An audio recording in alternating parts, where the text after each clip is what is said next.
Hey, Kliq This fans, want to get closer to the show than ever? Join Kliq This TV. Kliq This TV offers early commercial-free access to wrestling's hottest podcast, plus live audience tapings of their show every friggin' week. Head to kliqthistv.com now and get inside the show that's just too sweet. The following podcast contains mature language and adult discussion.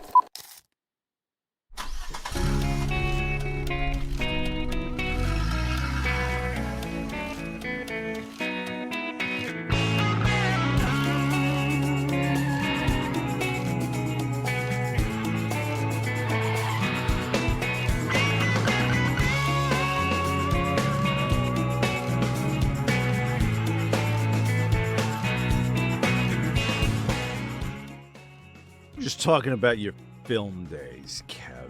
We did a whole episode about it when we first started, but do you miss... Kliq This, by the way, the Kevin Nash podcast. If you don't know where the hell you are, this is not the... I wish I remembered the name of it, the Greg Gagne podcast. You've selected the wrong one if you're looking for that. Ambient Nightly?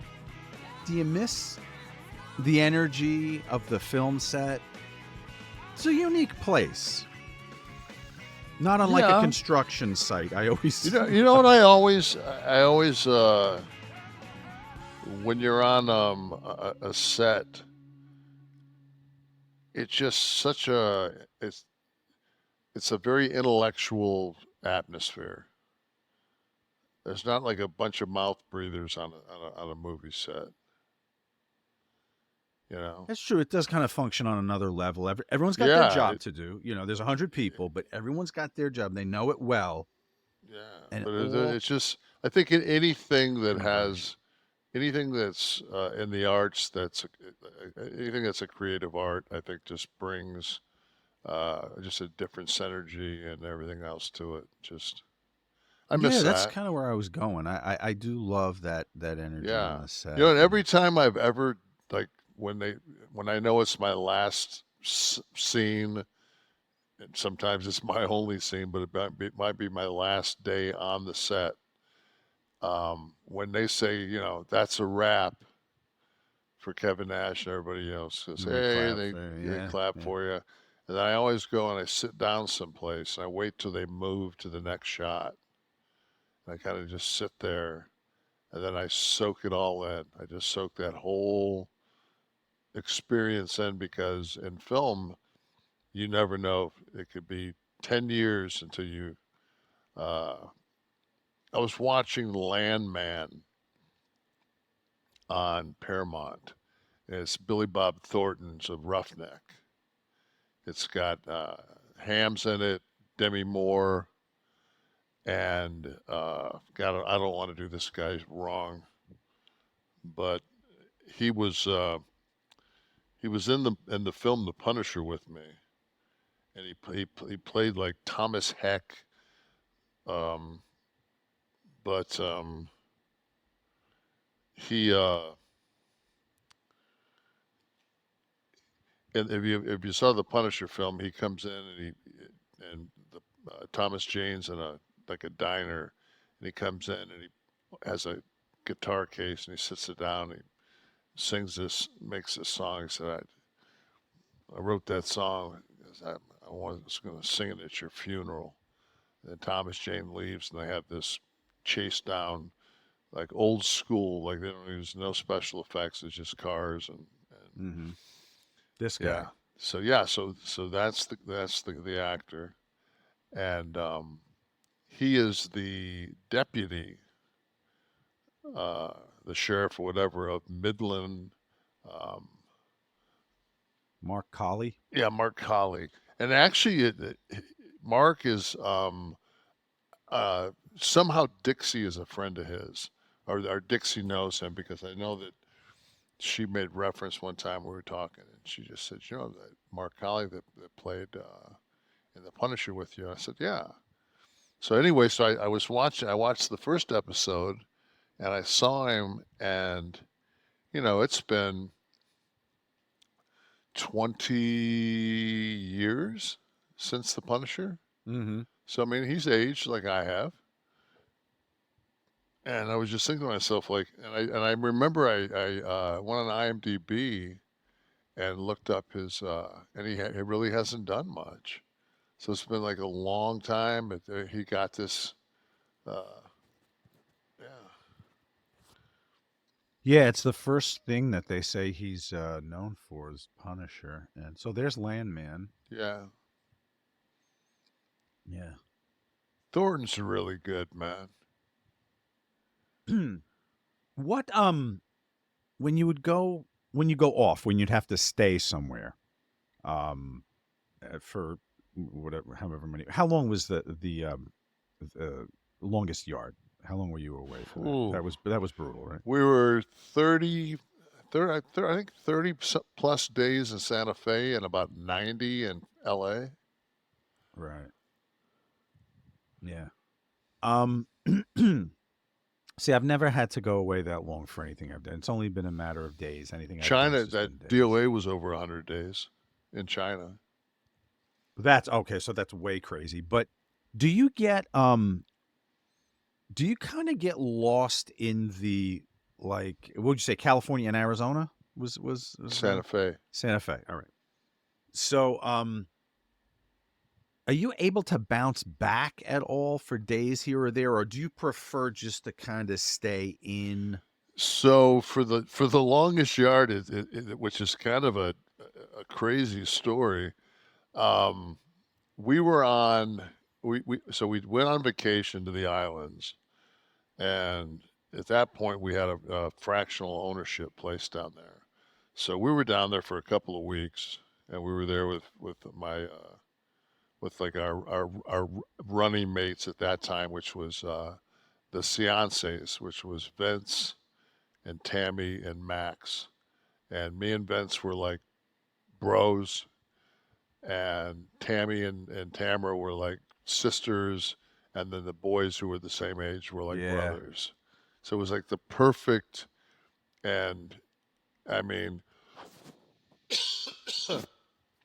you know, Vince passed away. He was the first of the like significant people in my life that went. It was Vince, then Scott, and then Tristan. Like Mhm. within a, you know, I want to say maybe a 19-month period. Like I lost them all, and not real sure that I've ever recovered, because it's just, man, there are so many days that I just feel like and now that I've got like another injury, it's like fuck. It's like it just you just seem How to old tread. was Vince?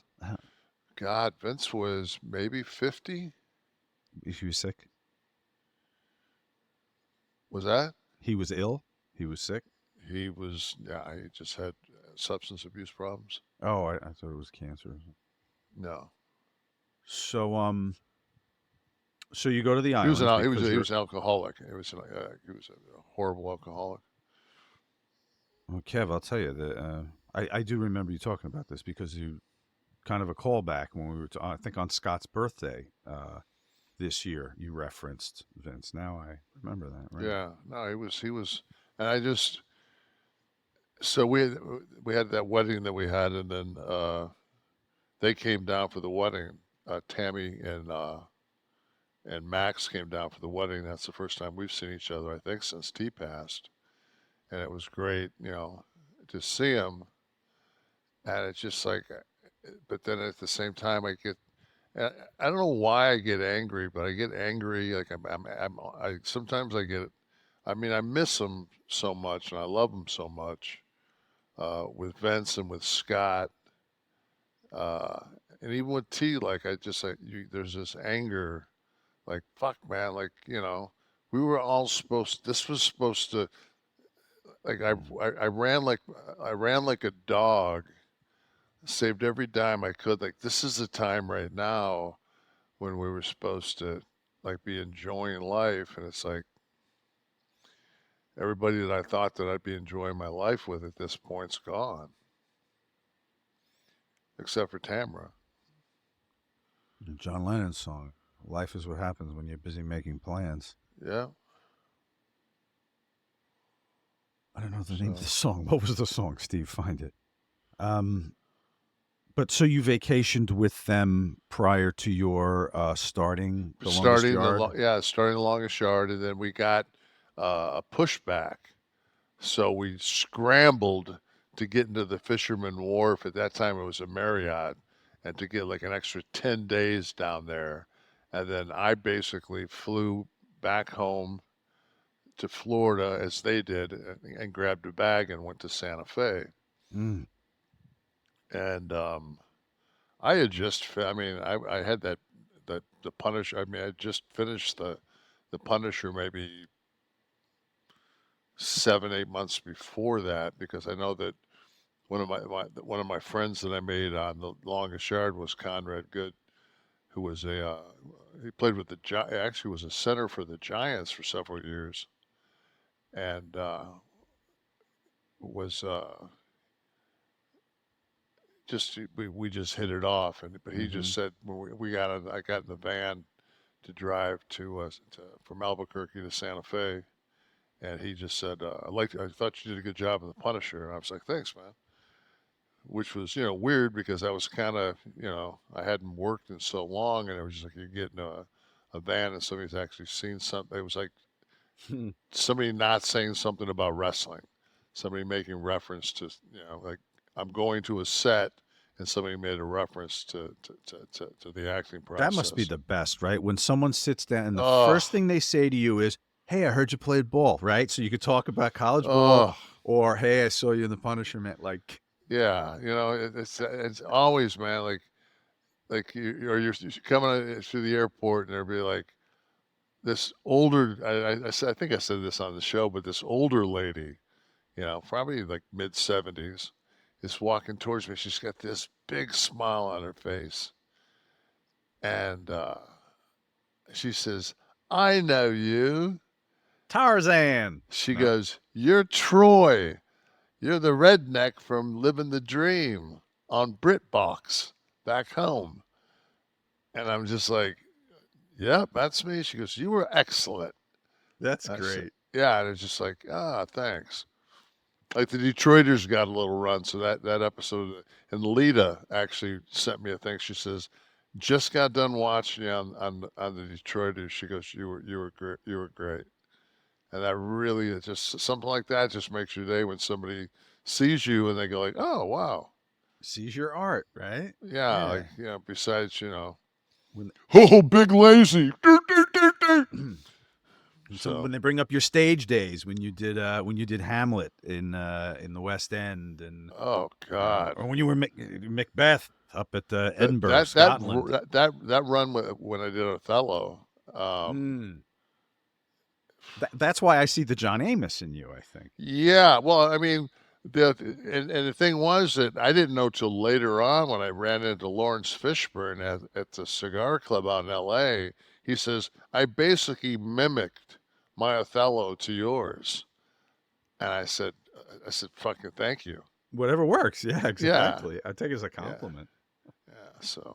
So you end up going. So you get back out to you go out. So we go out Santa there, Fe. and we get our first break. So I come home, and I've got 4 or 5 days, and lo and behold, fucking Hurricane Charlie hits Daytona Beach, and I mean Daytona Beach is ground zero. So, but we had the condo back then, so the condo was bulletproof. So, I went back and went to work, and I had another break like 3 weeks later, and it was after that was the break when we were breaking camp from Santa Fe and going to LA. Right. So I was going to fly home, and as I'm leaving, Hurricane Gene is going out into the Atlantic. It's taking a fucking hard fucking right and going east. I land, so I leave LA. I get to Atlanta, and I'm looking at the screen, and the flights are now all canceled into Daytona Beach because fucking Gene has fucking hooked and is going right towards Daytona Beach. So I'm like, oh. So I called Tamara and I said, you know, can you get, like, load up the Mercedes and go to your mom's, because at that point her mom lived in Atlanta. So she grabbed the dog and T, and they went to Atlanta, and T was only 8. Mm. Yeah, T was like 8 years old, and so then that was, and then then we went back, and Steve Austin was staying with Dallas. They were roommates in Playa Vista, and every night when we got done, like, from shooting, I'd go take a shower, whatever, and I would go over to Playa Vista, and Steve and I would fucking just tie one on. I mean, every single night. Beer? Beer or wine, but mostly beer. And we'd cook, you know, Dallas would cook steaks and stuff, and we hung out, like, you know, the entire set, because I was staying at the Oakwoods in Marina Del Rey. And I remember when it was all over with, I was packing my shit, and I just had, for some reason, I had accumulated, you know, enough where I needed just a small duffel bag to get all my shit in it. And I called Steve, and Steve came over to Oakwoods, and I was gray. I mean, I was just fucking gray. Steve was gray, and he hands me this duffel bag. It's like a military duffel bag.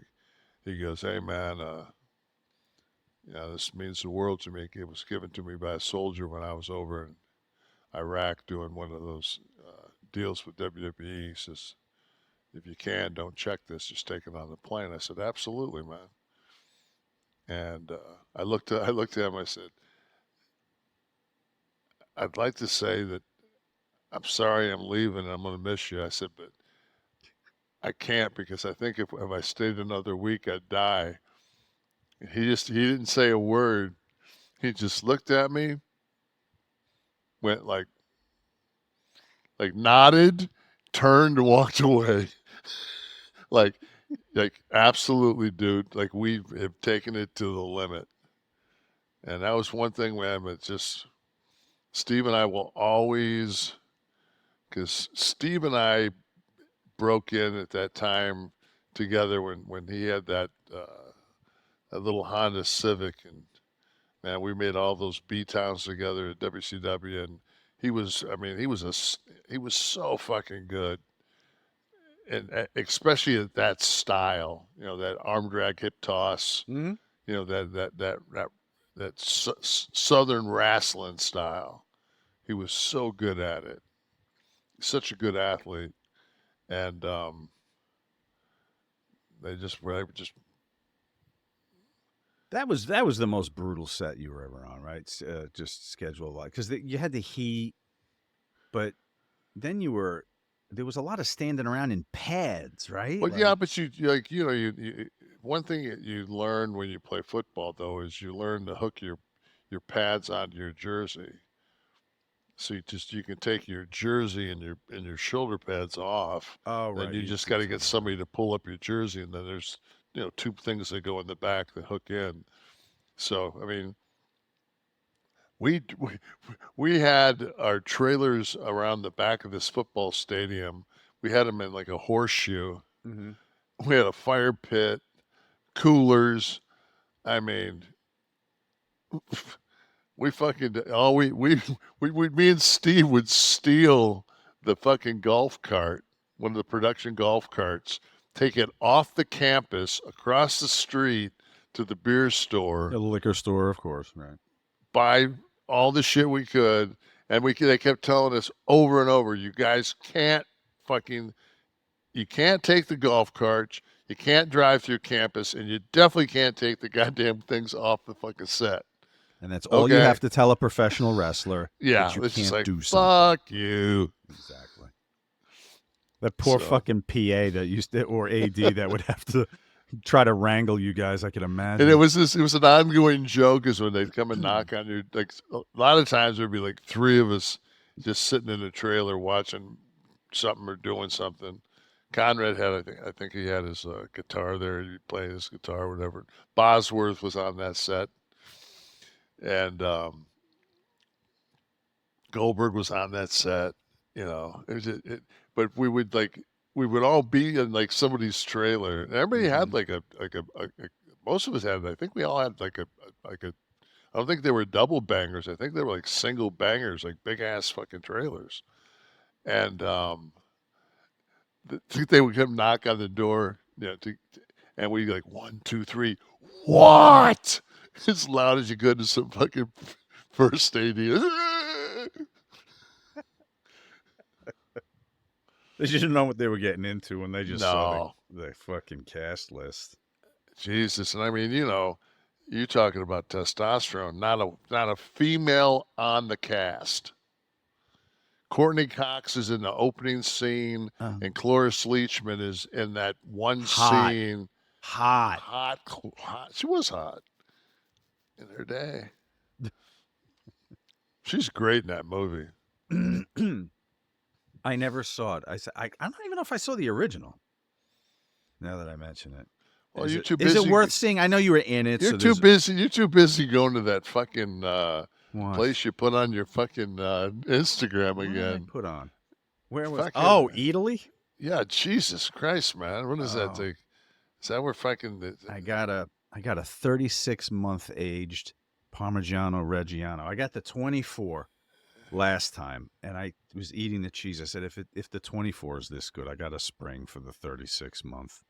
Even the meats. I went up to the counter. I said, a quarter pound of prosciutto di Parma, please. He said, how many months? I look up.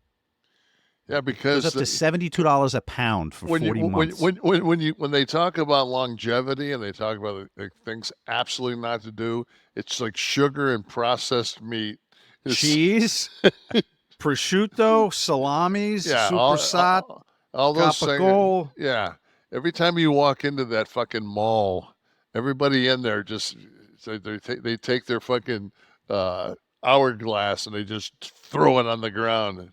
They're like, fuck, we don't care how much fucking sand's left in this thing. They have olive oils. That's good for you. Yeah.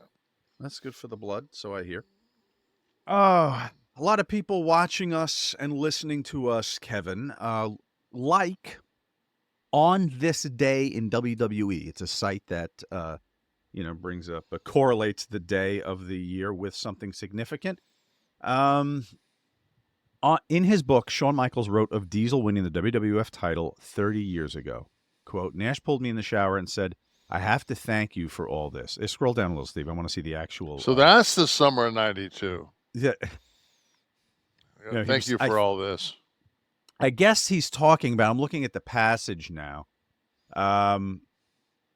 He says, I never thought you could be a World Wrestling Federation champion, and I learned so much from you. He said the best thing that ever happened to him during his career was standing ringside and watching me work. This is Kevin speaking of Shawn. Kevin told me he learned more from watching me than anything he'd done in the ring. And then he said, we are friends, and that happens very rarely in this business. That's why nobody likes us. And Shawn says, I told him how happy I was for him. This is when you're going, I assume, right? No, this is when I'm... when you win the strap. Yeah. Oh, okay. Because I knew it was his dream, and I was anointed it, Right. Like, he brought me in to help him achieve this dream, and then they fucking put it on me, and it was just kind of like, it was like, whoa. Right. So, yeah. The quote here is... from Kev. He said, let's make sure we always talk and that we won't let anybody stir up a lot of stuff and ruin our friendship. That means more to me than anyone. That night, Vince took us out to Smith & Walensky for a steak dinner. You remember that? Smith & Walensky's for a steak dinner. Vince popped out and we all went to Scores. Of course. So this was in New York after Mhm. the MSG with Bob. Okay. Very good. Vince McMahon was with us last week and said, love the coverage of the Paul Tyson fight. That noun is questionable. But just a couple of corrections. It was a sanctioned pro bout, not an exhibition. Also, there wasn't a stipulation that Tyson wouldn't get paid for knocking out Paul. That was a rumor. What happened? Says who? Vince McMahon. Yeah, a couple of corrections. Okay, world according what did you change your name to Garp? Dude, come on, man. Well, who reported? We brought up that it was on Rogan. I don't know. Who cares? Someone reported. You know, who cares? The thing was, like, I watched another thing was these two guys were talking. They were saying, like, yeah, man, but anybody that sparred knows that you can spar and fucking be, dead on, and then fucking get in the ring and not be. I'm just thinking to myself, like, yeah, that's because you don't know boxing. I'm like, I watched the fucking fight. I watched the first 40 seconds, and Tyson comes at him, and it's just all of a sudden he didn't make that movement or was that aggressive again. So, and then there's definitely that clip where the woman that does Reese for the Blind says, you can see Logan say, "Don't worry, Mike, I got your money," at the end. So you're still okay with everything that went down. I remember I was bristling at the fact that I spent my time watching it, and you were like, "Dude, it was free."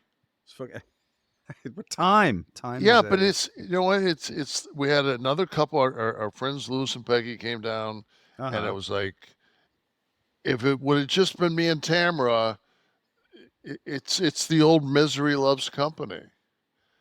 So the four of you now, when something else, if we were to go someplace and get a flat tire and not have a spare, which is the case in 90% of cars nowadays.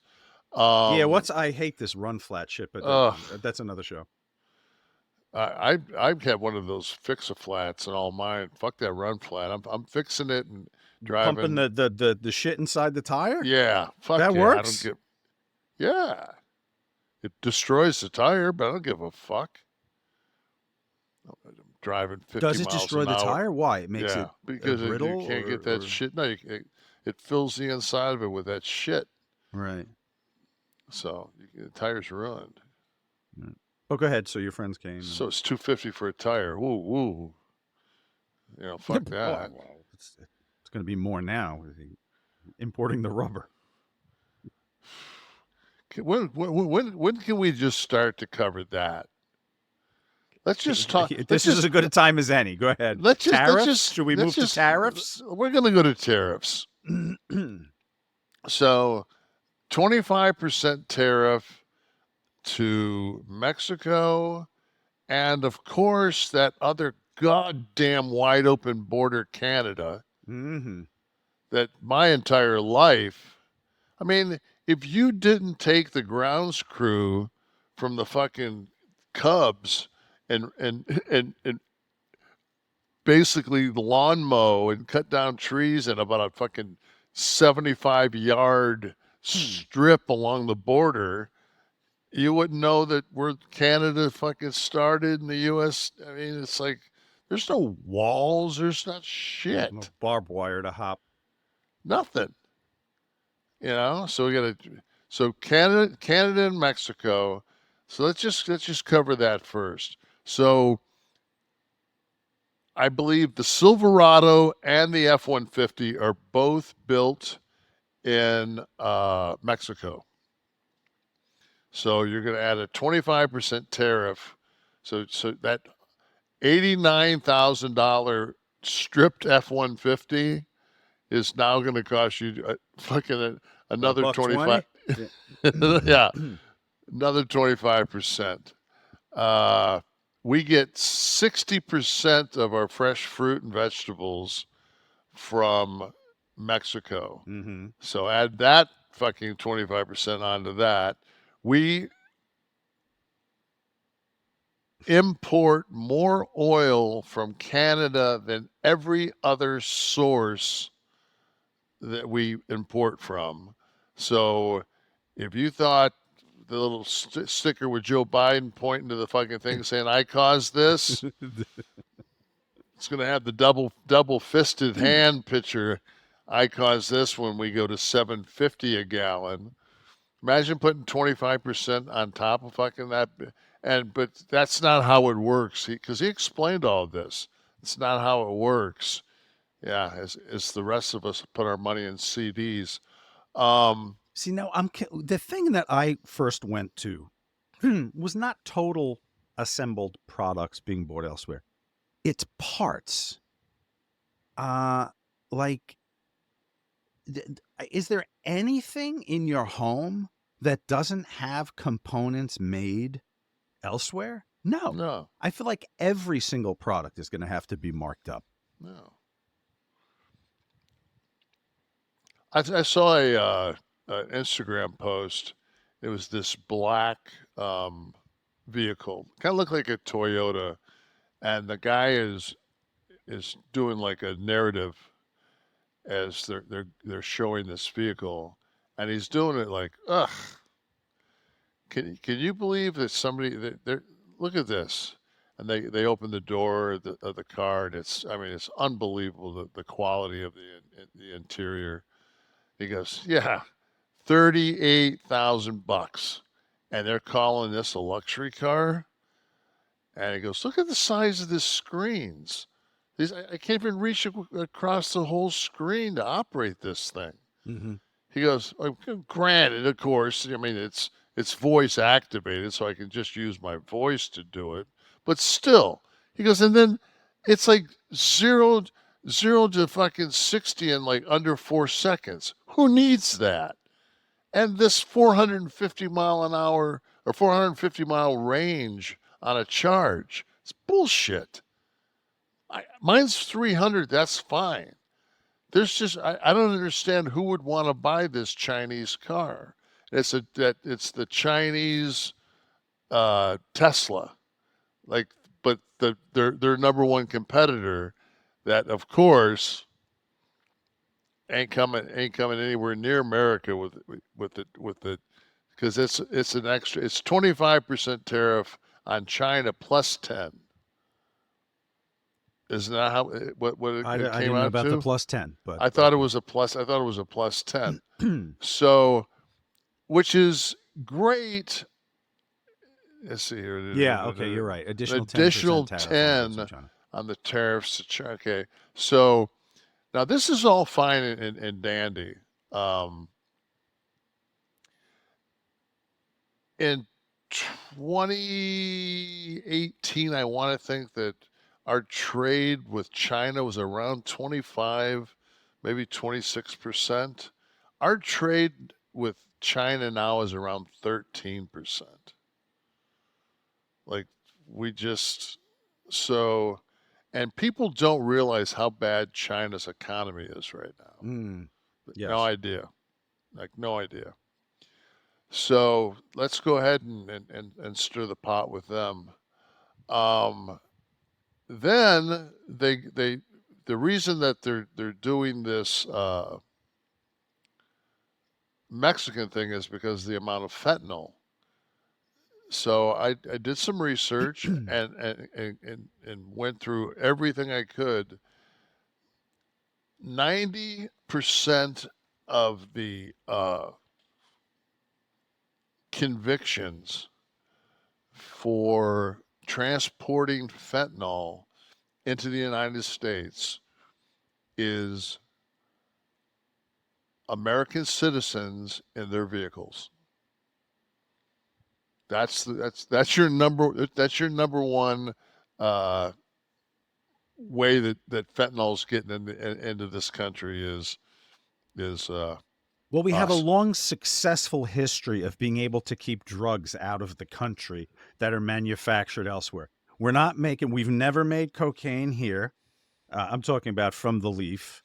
not breaking it down into crack or anything. But so in 2021, here's a statistic. U.S. citizens accounted for 86.3% of fentanyl trafficking convictions, which is 10 times greater than convictions of illegal immigrants for the same offense. Over 90% of fentanyl seizures occur at legal crossing points or interior vehicle checkpoints, not on illegal migration routes.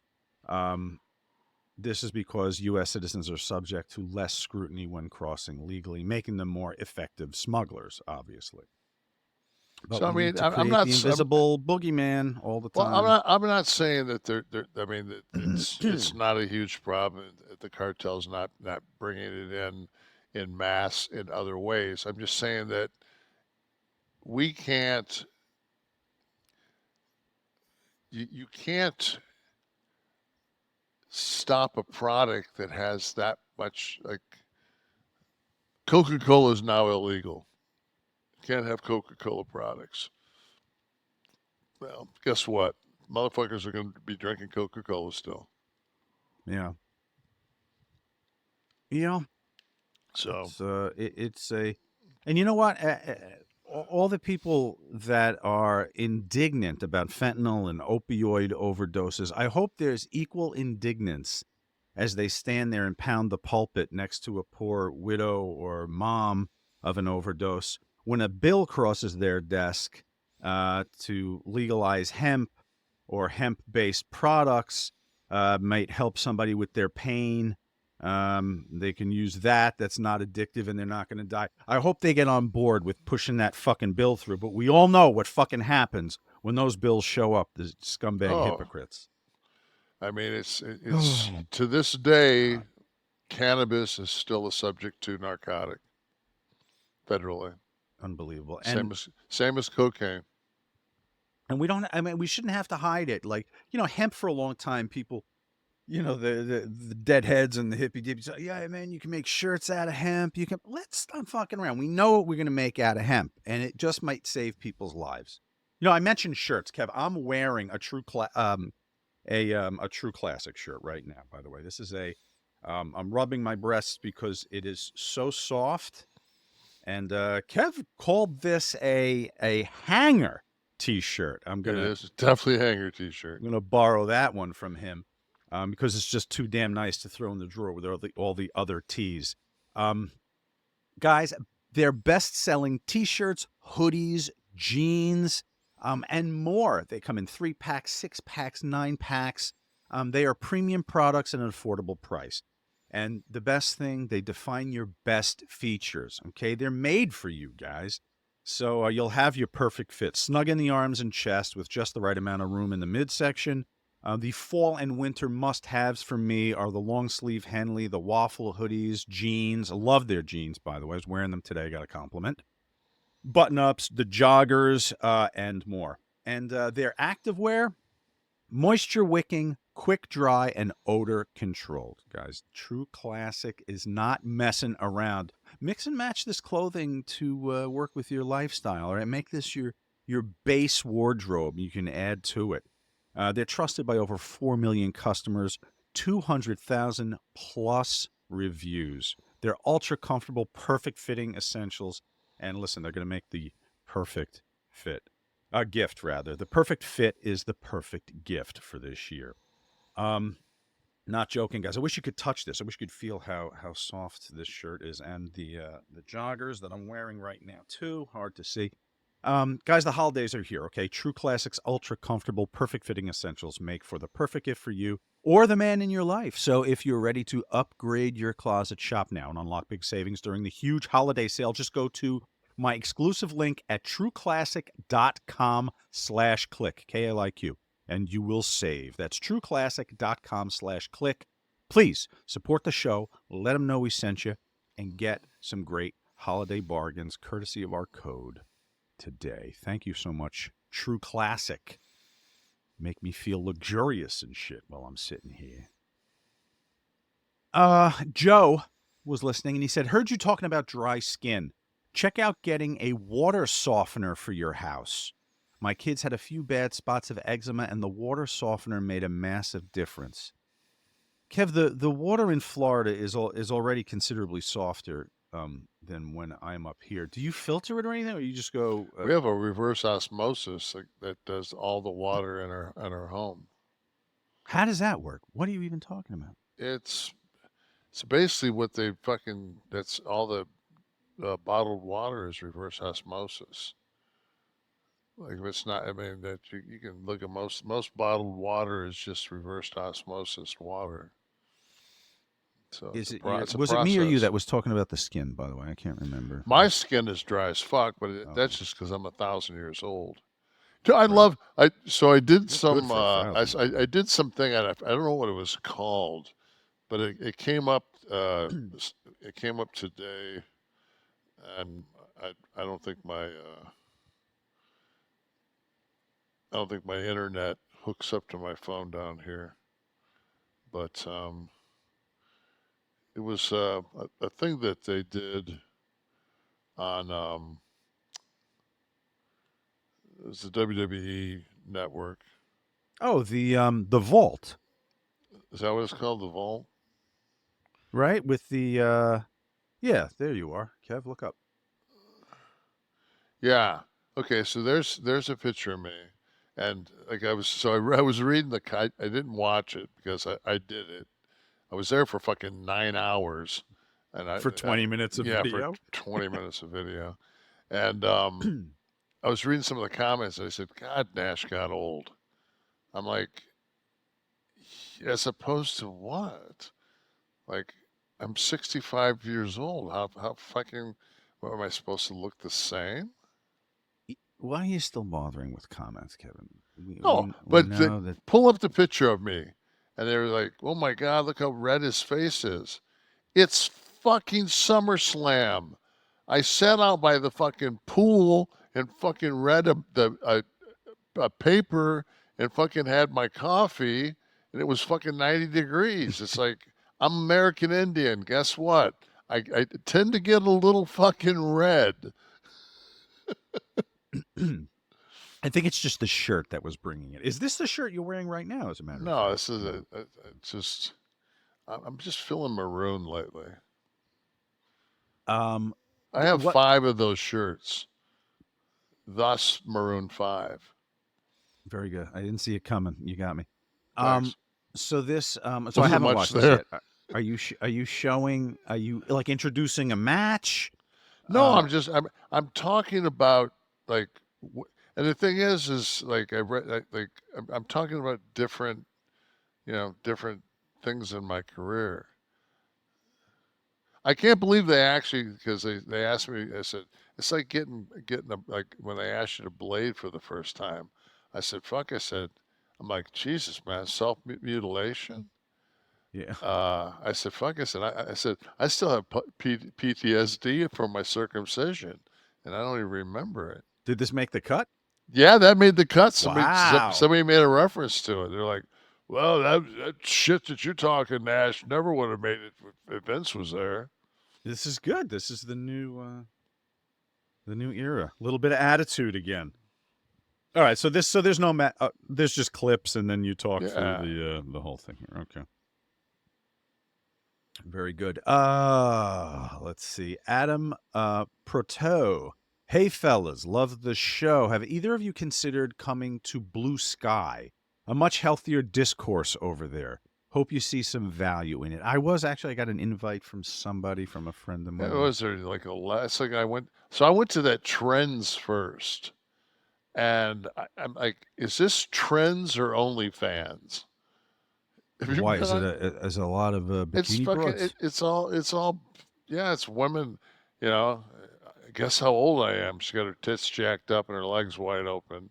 And then she says, like, some guy says something inappropriate to her back, and she's like, I would never talk to somebody with, degrade myself. Yeah. I'm just like degrade me.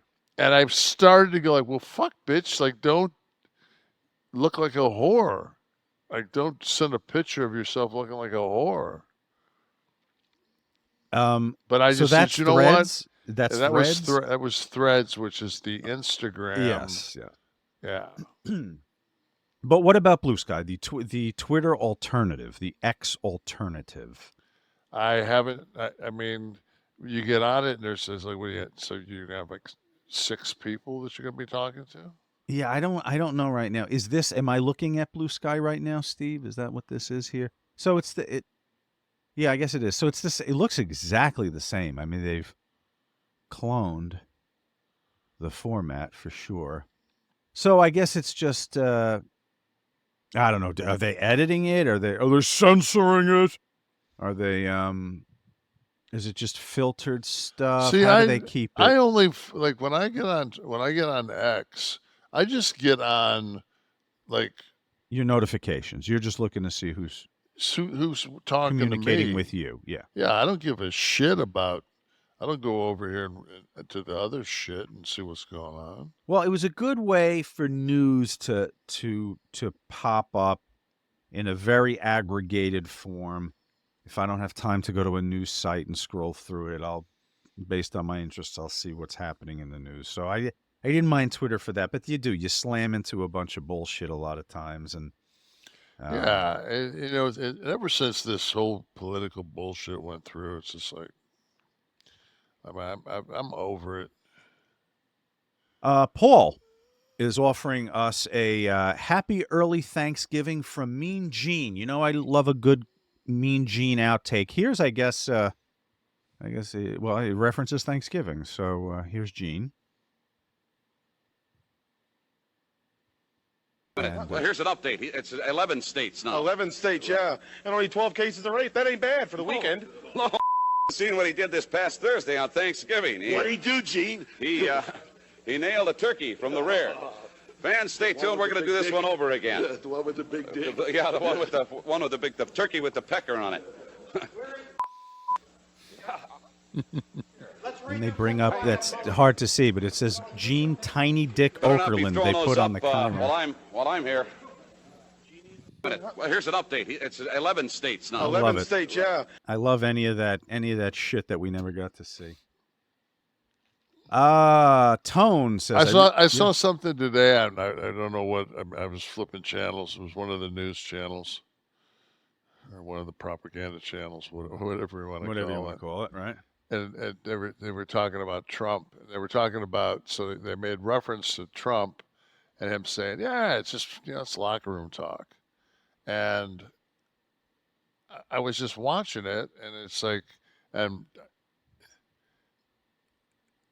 my wife kind of sold it like, ugh. And I kind of like went like, what? She goes, what the locker room? I said, it's locker room talk. That's what it is. I said, you've never been in a locker room, so you have no reference point to locker room talk. And then I watched Wallace today for a little bit. God, she's hard to watch.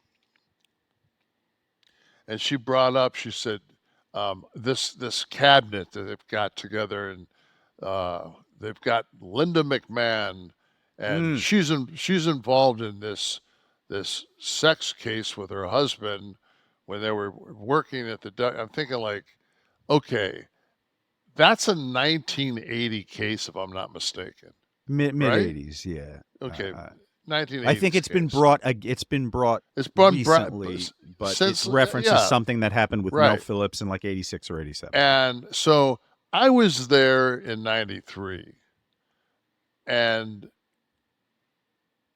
it was referenced that like Mel Phillips was a toe sucker and all this other shit like that, but it wasn't like a widespread, hey, here's this dossier, go over it. This is like common knowledge. Everybody knows this. And I just don't think that it wasn't like, I heard it was one person when I was there in the 90s. There was one case. Now it's several. Like, it's just like, ugh. And you're trying to dump it in Linda's lap? Well, they're saying because she was, I don't know what her title was in 86. It was probably CEO. CEO. Yeah. That, of course, everything falls under the CEO, right? That's. But was there charges? Like, did anybody sue or? I I don't. believe, if I'm not mistaken, Tom Cole was the young man that was suing Vince, and I think right before they went out on the Donahue show, you can fact check me, world, but I'm going off of memory here, that he was going to appear on the Donahue show with Vince, and it was settled that day, and he did not go on air, and actually then began to, I think, speak positively of the company. So how does this thing resurface if it was Because settled? there's other. I think Mr. Cole is Oh. no longer alive, and some other ring boys from the time are coming forward, as I understand. Okay. Anyway, I didn't realize it was such a revolving door of ring boys. well, I wouldn't know, but was it? Wasn't when I was there. No. This is I saw some interesting things. Because yesterday was the 30th anniversary of my beating Bob Backlund for the World Championship. Yes, that's right. Yes. This needs to be discussed. Go ahead. So I saw that. So and then they put on this one after another of my favorite fans. We're saying how and from there was the worst era ever profitability wise in the WWE. There were several people that kind of chimed in. So I actually just Googled the profits from the WWE. And so I just screenshot it. So 94, 95, okay, I became champion in December of 94. Correct. Okay, so and I think it was like the 24th. So here we go, Kev. I think we have a graphic for you there. Is that what you're looking at? let's see. So this is net profit, Steve. Those figures, 87 million, 94. Oh, annual That's revenue. revenue. Okay. So you have to have the profit. Yeah. So 94, 95, the company lost 7.2 million. The company lost. The next year was 95, 96 that they do, and for 11 months of that time period, I was the champion, and the profits were $5.2 million. Okay, so obviously I drew more than anybody that did 94, 95, and then you go down to 2002, 2003. Where's that at? I'm looking now. 2002 and 2000. Okay, right there. Okay, and they have the what they brought in was $511 million on this chart I'm looking at. Okay, here they've got 374 million. And then they've got the loss. They got the loss. The of actual, 19. if it's plus or not, it's a loss of $19 million. Yeah. So that whoever was champion during there's your champion. What year am I looking at right there? Wrestling profit was 16,362,000, offset by losses of 35 million through operation and also the World Wrestling Federation restaurant they're talking about there too. So the World Restaurant contributed to some of those losses. Well, like the WBF and ICO Pro and all those other things helped my bottom line. When was XFL? What year was that? I don't know. I'm just saying though that it's one of those things where it's just like, I don't know. It's funny that people are still. I don't know. Go up to 95. What's the 95 year? 95, 96? No, just go 95. So the 95 was the year I was the champ. I lost it at the end Right. of 90. So that, no, go back to the other chart. The profit chart, profit the last chart. one, the one there you go. Yeah. So So 85.8 million in revenues, so I did 3.3 million in profit. I did better than anybody that was champion the year before that. Correct. 94, which was a loss of 4 million. So that was Yoko, that was Hogan, that was Brett, Backlund. Mm-hmm. So they lost 4 million. So, but I'm sure that's the Ico Pro that did that. It wasn't any of the boys. Ico Pro. You got any of the Ico Pro gear you can wear one week? The T-shirts. No, I think we gave it all to the rats in Israel. Tone was listening, said, I recently watched the episode of Nitro where you impersonated Vince McMahon.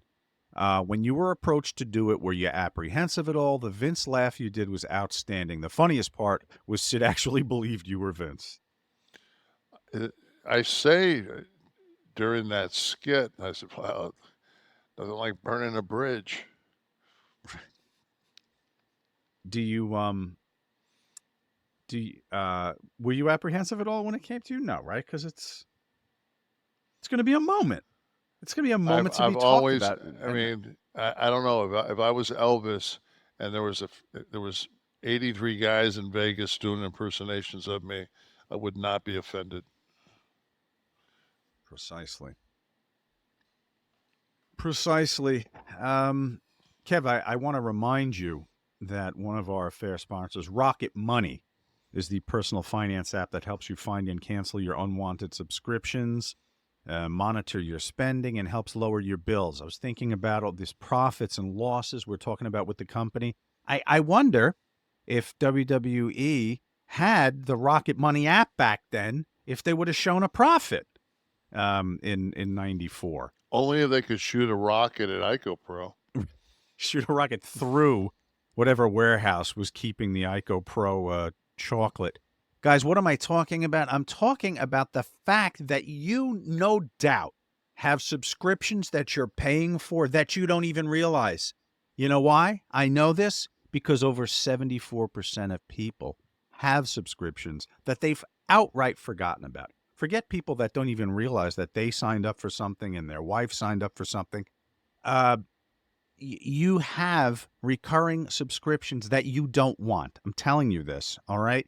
And Rocket Money is going to be the tool to help you rectify that. You can see on the screen the interface. It's so easy. You put in your information, and it shows you a list of everything in those graphics that you're paying for on a recurring basis. You tap it, they cancel it, it's over.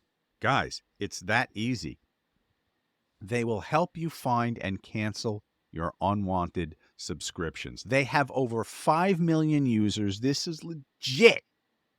And they've saved a total, those 5 million people have saved a total of $500 million in canceled subscriptions. The average savings for a user when you use all of the app's features is up to $740 a year. And that could be you if you would just stop wasting money on things you don't use. Cancel your unwanted subscriptions by going to rocketmoney.com/Nash. That's rocketmoney.com/Nash. Rocketmoney.com. This is going to be one of the most valuable finance tools as we move into as we are fully embracing the streaming era. Everything's a subscription based. You can't buy a face cream anymore without them asking you if you want it on a recurring subscription. But Rocket Money will help you parse that list down. Thank you, Rocket Money, for your product, for your faith in us here at Kliq This. If you want to be one of the people that's sitting here with us live tonight watching the taping, joining us for the pre-show meeting, which I think was a full hour, for God's sakes, and also asking Kevin some questions, you're going to go to kliqthistv.com. Sign up, become part of the 11 Soft Club, kliqthistv.com. Kev, you watched some Raw. We talked about it today. You watched some wrestling. Yes, I watched some wrestling. You watched a little AEW too, but I wanted you to talk about Raw. So they had the Intercontinental Championship match, and lo and behold, there was another run-in. We did talk about last week's run-in Yeah, during Sheamus's match. So what's this guy's name? Is it Ludwig? Kaiser. Were you talking about Kaiser? Kaiser. Kaiser. Kaiser so-so. So-so. Okay. So they're going back and forth exchanging punches. You know, Bronson throws punches just like Robbie does, just like his dad. And they probably hurt like hell too. And Kaiser decides out of this that he's going to do the downward slap chop, you know, just to break up the rhythm, because I know when I get in a fucking street fight, if my punches aren't fucking doing the bit, that fucking let me just palm slap your chest to see if I can't stop your heart. Right, like a hook to the jaw doesn't do it. Slap his tit. Oh, slap your fucking nipple. Yeah. So yeah, it was. That match would last 30 seconds if it was a shoot. But anyway, Bronson did. He chased him around the gimmick and ended up running into the fucking side of the announce table, like with his chest. That looked like I don't know how much you could work that, but boy, that looked like that took a fucking year off of fucking Bronson's life. But lo and behold, Sheamus came down, and Sheamus was like 2 blows into the DQ, and down came Adam Pearce with a microphone, screaming from he went from 0 to 60. That's it. You guys want to fight? Then we'll bring a 3-way Survivor Series. I'm just like, Jesus Christ, man. Could you? That was it. Like, be honest. When he first came down and took the stick, you thought it was going to be Ichi, Ni, Son, right? Yeah, I mean, that's why you were disappointed. if you want to fucking draw money, that's what you do, or chase the people. They had a hell of a house. They were in Glendale. They were where the Coyotes play outside of Phoenix. Mm-hmm. They fucking sold out. It was a fucking beautiful house. But that was, and then much to my chagrin, I found out that Jade was injured. She wouldn't be at the Survivor Series. I won't be watching that. But I thought that they also showed the footage from SmackDown, which I had already watched because I'd heard about it when Solo was down there. Right? Yeah, Solo was down there with his crew, and then Roman came down, and then Solo said, basically, if you to Roman, if you bow down right now, we won't kill you. And Roman, of course, wasn't going to bow down, because by that time he heard, "My name is Paul Heyman." Paul came down. Did you say we're going to kill you? I'm pretty sure they were going to kill him. Okay. All right. Maybe it was more of a Three Stooges murderized, but same general vibe. Paul came down. Speaking of Three Stooges, Heyman comes down. Paul came down. We've been asking where he's been, so he's been. Mm-hmm. I always think that he definitely does not subtract from the programming in any form or fashion. And then he said, everybody knows that War Games is 5-on-5. That's the only way it works. And our 5th guy is, and by that time it was the Cult of Personality. Punk came down, finishing taping his last hand on the run. Boom, schmaz. They blow off, and everybody raised their hands, and Punk did that. And it's just like, it's one of, and I don't know if that was SmackDown in Chicago last week. I don't know. We'll find out. Steve, was SmackDown in Chicago last week?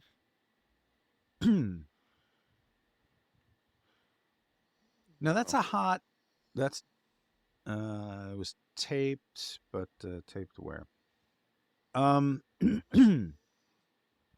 that's a hot way to. It was, yeah, and get- but the thing is, though, I'm not being a dick in any form or fashion. I'm just the optic is. Please be a that dick. It's great for ratings. Go ahead. You have the Usos. You've got fucking Roman. Mm-hmm. You got Sammy, and you add CM Punk against Solo and the other guys. That I'm really not like that.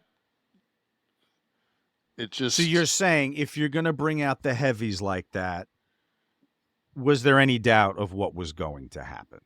It was in Salt Lake City, by the way. Okay, so it's just it's hard for me. It's just difficult for me to think that Roman's team isn't a superior team. Handicapped, it's interesting. With Punk, no. You're not. Right. I mean, Uso super over.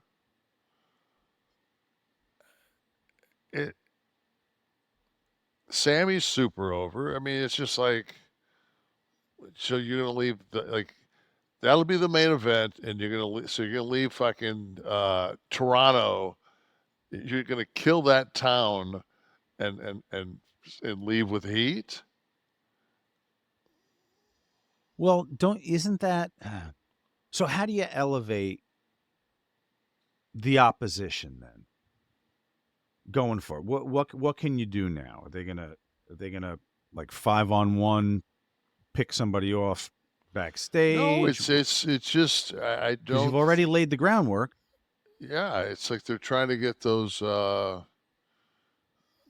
were the Vikings before. Now there's something else. Right. They're trying to get them up and running. They got a win last week, but it's still. It's just. It's very difficult in today's society to think that those two cats walk through the airport dressed like that. The War Raiders. Yeah, the War Raiders. Yeah. The big guy's incredibly athletic, like Bam Bam kind of athletic. It's just. See, I think because of my age and my generation, I love a gimmick. I love it. I can suspend for the Wyatt family. It's part of what wrestling was, right? And so I'm I don't want a federation filled with it anymore, like we had in 1989. I absolutely think that. I mean, it's a breath of fresh air. Yeah. I mean, Gunther fought Damien at the beginning of the show and never took his jacket off, and it ended up getting fucking razor edge through the announce table, which made the entire show for me. It made the highlight of the 2 hours was at about the 11-minute point when they said, "Oh my God, he just razor edged him through the announce table." And I was like, hell yeah, it's my boy's fucking. And Damien was a Scot, was influenced by Scott. So that.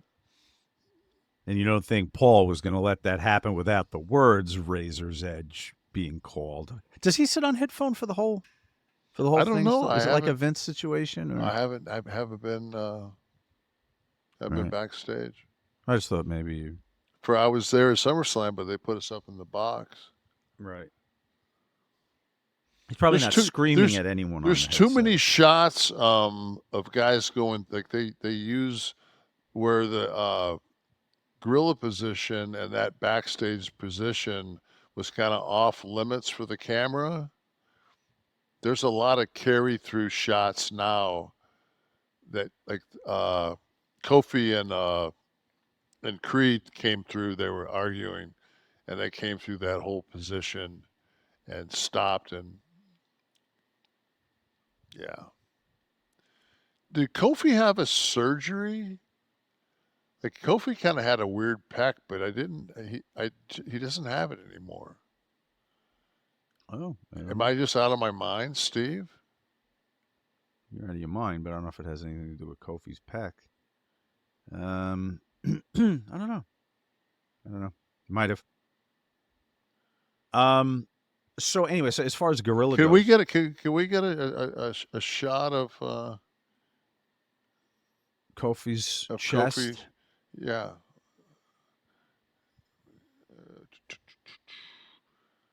See, like there's he used to have like a weird pec, but now there's like a lump up there. That's the bone, right?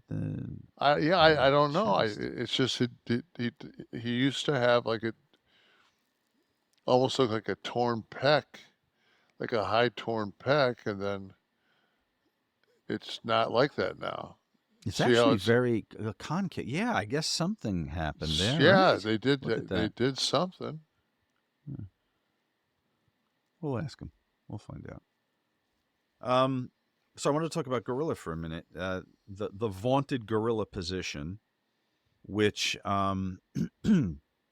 used to be the site of Vince furiously or feverishly, let me say, barking instructions into a headset. And we've all already talked about how that would be an absolutely impossible situation to deal with as you're live on the air calling something and having him bark in your ear. To me, when Mick was doing color or whatever he was doing, and it was like Mick, who's about the most grounded person I know, just said "fuck this." Right.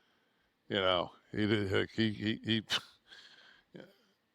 How many times did they put a headset on you at ringside? modern. Oh shit! Like after Diesel 0. No, but like they wouldn't sit you down like during a match with someone you had a feud with, and I don't recall. I know in WCW it happened a lot, like when you guys would invade the set and stuff. But that's did. different. You're not calling a match. I was just wondering if you ever had to do. I color. don't think I did anything till Chet Lemon came back on TNA. Did you ever want to do color? No, because that's a job. That's every week, and that didn't pay shit. Yeah, but while you were in the company already, right? You're on the payroll already. If rather than be in the ring, if So they wanted to do a double fucking duty. Well, no, not like an occasional match, but if you were Yeah, like but Jesse used to do, like he'd occasionally get No. involved in a schmaz and have to No, he wrestle. fucking Jesse fucking did the whole color thing. You Yeah, but I gotta- mean, every once in a while he'd get pulled into a I like can- Saturday night's main I event. can't even keep Kaiser's name. Fucking Yeah, that's true. You have to keep all that shit. Yeah, and I only know 3 moves, so fucking how am I going to call the other 300 that they do? No squisher, squisher. It's just I'm When I done. hear- My wrestling days are done. Oh, they so are. I know, but I just wondered at the time, like when you were winding it down, if you ever thought a transition to being a heel commentator or something was anything that you would have ever considered. If you're sitting around for a few hours. No, because you got Talking to to you got to Tanae. go in. You got to go in the night before. Mhm. The production meeting is Oh. fucking 33 hours long. Then you got to go sit down. Then I would inevitably have to piss because I drink so much water throughout the day. I'd have to piss. Maybe they could build you like a little. Can maybe run a catheter backstage. Just keep a tushy on you, Kev. Yeah. You know tushy. We got the holidays coming up. A household full of holiday guests may be a beautiful thing until you realize they're all endlessly wiping their ass in your bathroom for the day. I don't know if you entertain a lot during the holidays. No, we do not. Okay. We don't. We don't have people in our house. If you did, you'd have to give your toilet a fighting chance over all those asses dropping. I'm on more it by worried putting a about tushy my on it. ass.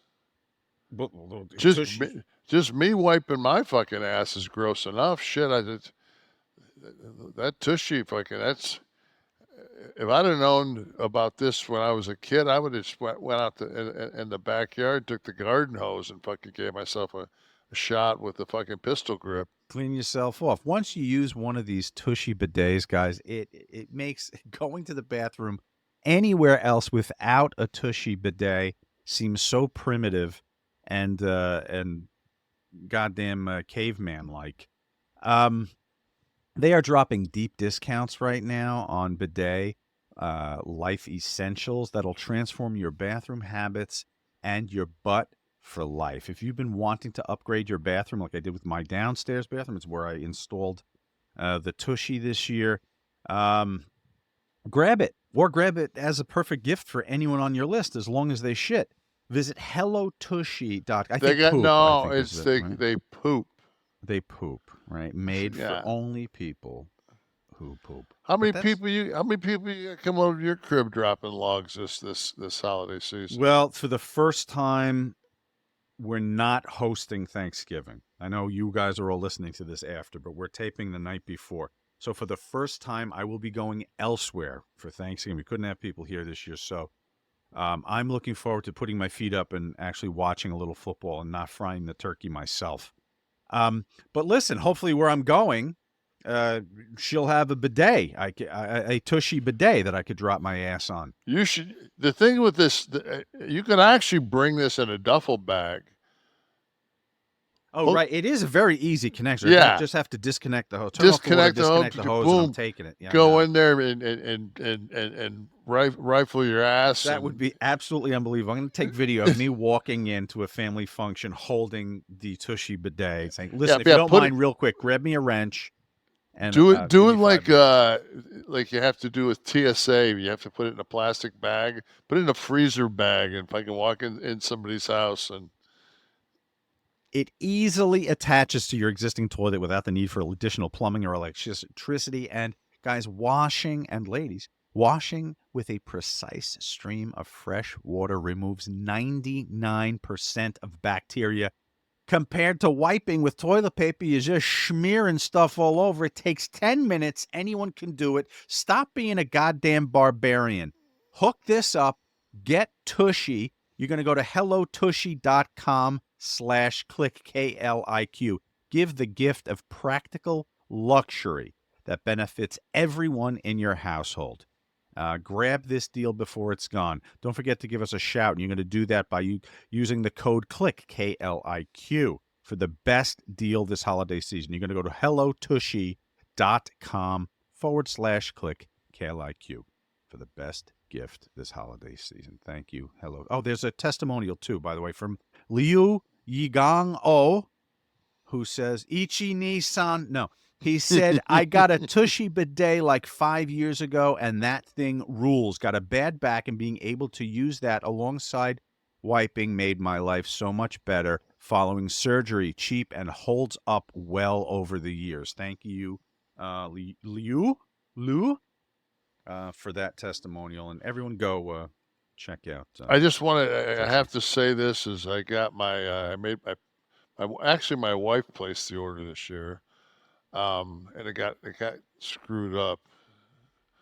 But I got my Jimmy's crab. I was going to say, I think I heard the tail end of the screwed up delivery today while we were on the phone.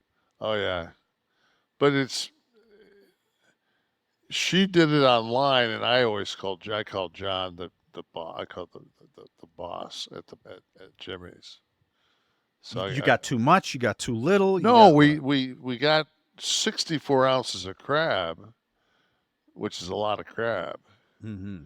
But it was in a one container. Oh, so you can't distribute it. Yeah. Speaking of the Ziploc bags, you're gonna. So what we had to do was Tamara put it in a big mixing bowl, and then she's gonna just take the bread cutting knife as it thaws enough where she can get through it, and then take it down to put it into smaller size containers. Yeah, that sucks. You have to do that though. It'd be nice if it came. Well, I actually called John, and I said, hey, for some reason the crab came in a 60. He says, don't worry about it. He said, I'll send you your regular order with all the trimmings, He said, I won't be able to send it till after the holidays. And in other words, like, I'm getting 64 ounces of crab on the house. That's So, beautiful. what am I eating when I get off this motherfucker tonight? Jesus Christ. Jimmy! Come on, we gotta do something. You said Jimmy's does shows there. I gotta try this. We gotta go Jimmy's is fucking do something. I almost I love going to ball. I was supposed to my last set of appearances that I didn't make because I was so fucking beat up. Was in the Baltimore area. Was right because it was Maryland Championship Wrestling that I ended up not going to, which is they've always been great to me. But so I don't know. Did we cover that my newest update, my newest injury update? We didn't. We should. I don't know if you Okay. wanted to. So we're in a bad place about it. I don't know if you want to. yeah. Talk about So so I think last episode I was praising the gods that I felt this snap and I heard this pop in my shoulder, my left shoulder, when I was training back. It was actually on election day. So it took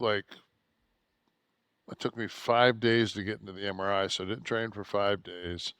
I got the MRI. My orthopedic looked at it and he said, there's not a tear. I don't see a tear in your bicep. He said, and so when the radiologist read it, there was no tears in any of my rotator cuffs. So I trained chest let's see. So I trained chest on Monday of last week. I took Tuesday off, trained back on Wednesday, took Thursday off, and trained bicep triceps on Friday. So last Friday I trained biceps and tris, and I did I superset. So I did some tricep push downs, went over, did just a kind of a Smith machine or a Scott selectorized curl. So it's like a Scott curl machine. Nothing. Didn't feel anything. I was like, okay, I'm gonna be okay. And then I went over and they've got an old Flex machine that's an incline single arm bicep curl. You're kind of back and your arms are on these. And so usually I do like my warm up set is like 70 pounds. I do 70, 90, and 120. So I put it on 30 pounds and did it. And at about 9 reps, I could just feel my left bicep cramping. And I was just like, oh, fuck me. Because when you tear a bicep, it cramps. So you knew it was a tear as soon as you felt it? Couldn't it have just been a cramp? No. Huh? No, because I'd already trained back. And, like I'm thinking to myself, like if it was, and I had to have had like a slap labrum tear. Like I had to have had something that, and not to blame the MRI, but I've got so much hardware in my shoulder that's holding everything together that when they take an MRI, you get a lot of artifact, so you don't get really true readings as you would, Right. If it was so just muscle. yeah, so it was just something that but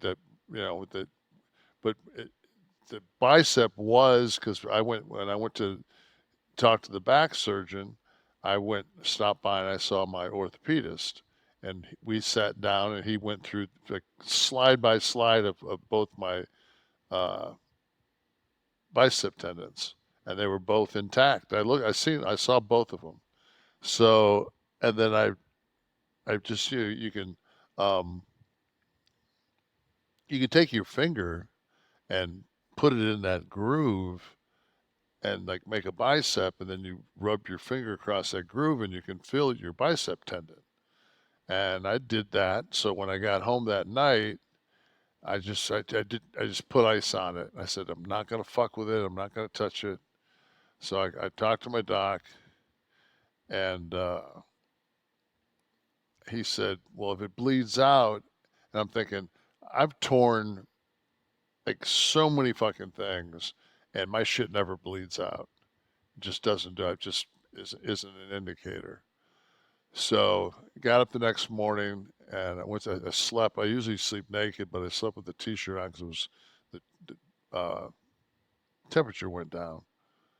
And got up, had a t-shirt on, and I'm just like, oh God, I'm gonna get in the shower. I'm gonna take this t-shirt off, and this whole fucking shoulder is gonna be fucking black and blue. Yeah. So I take the t-shirt off, nothing.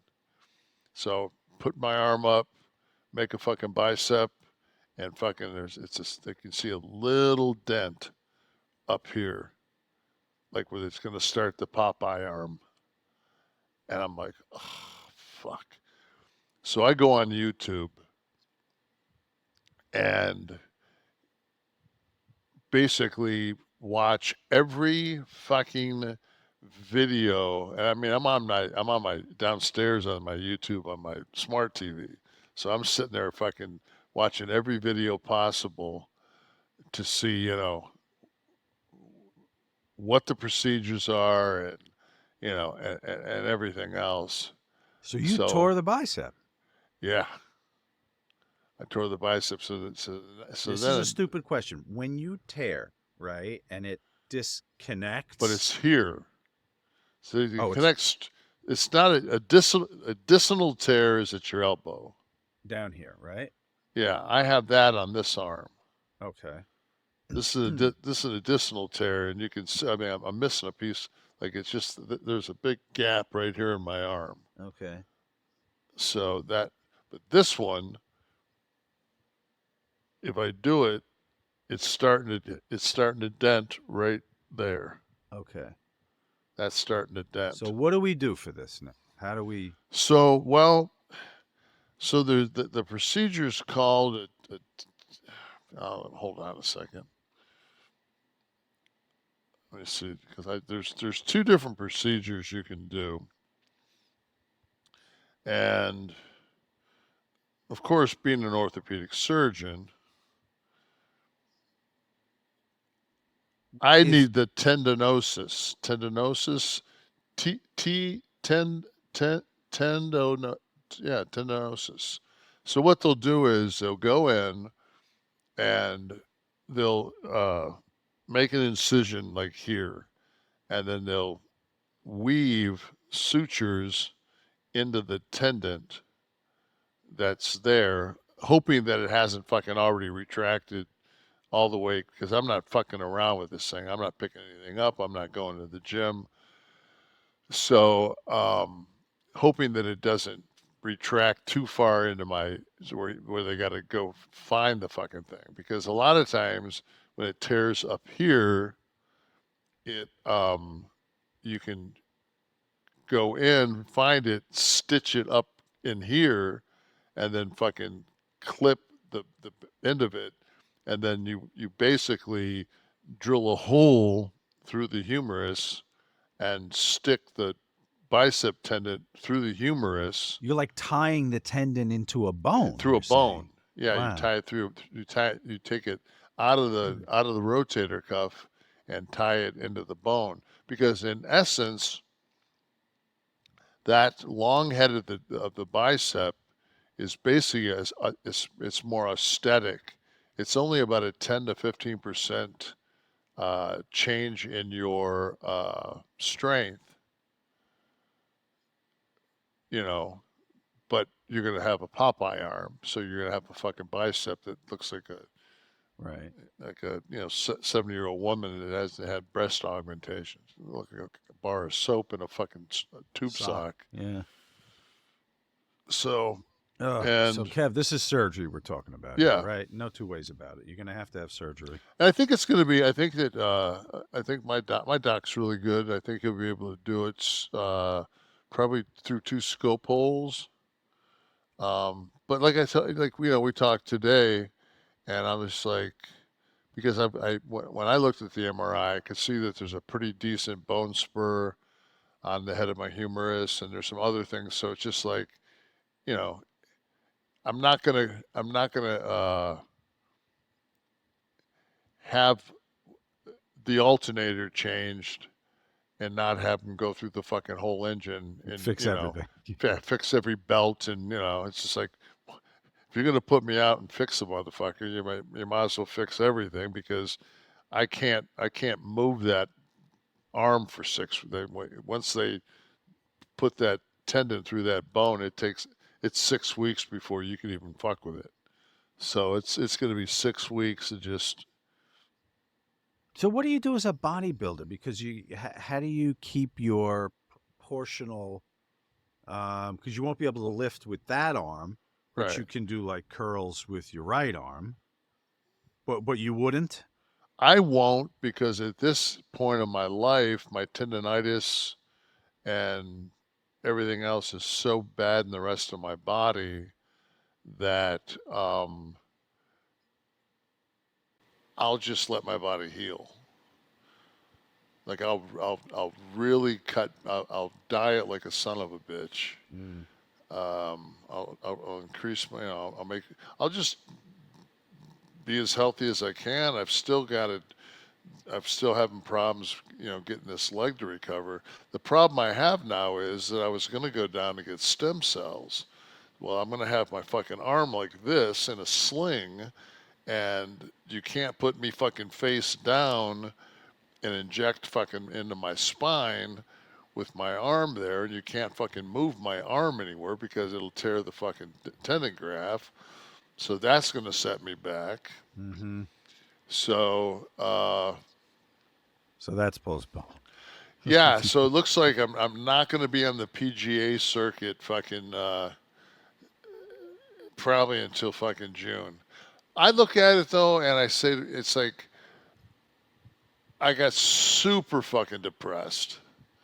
And there's this picture I have of like Tristan and I had this ongoing thing that we both hate when somebody says to you, "Bro, don't worry, you got this." What do I have? What do I have? Like what is it? Who came up with that? Bro, you got this. If it's a fucking 35-foot putt, I get it. Come by and say, "Bro, you got this." And then when I miss it, you go, "Okay, you don't."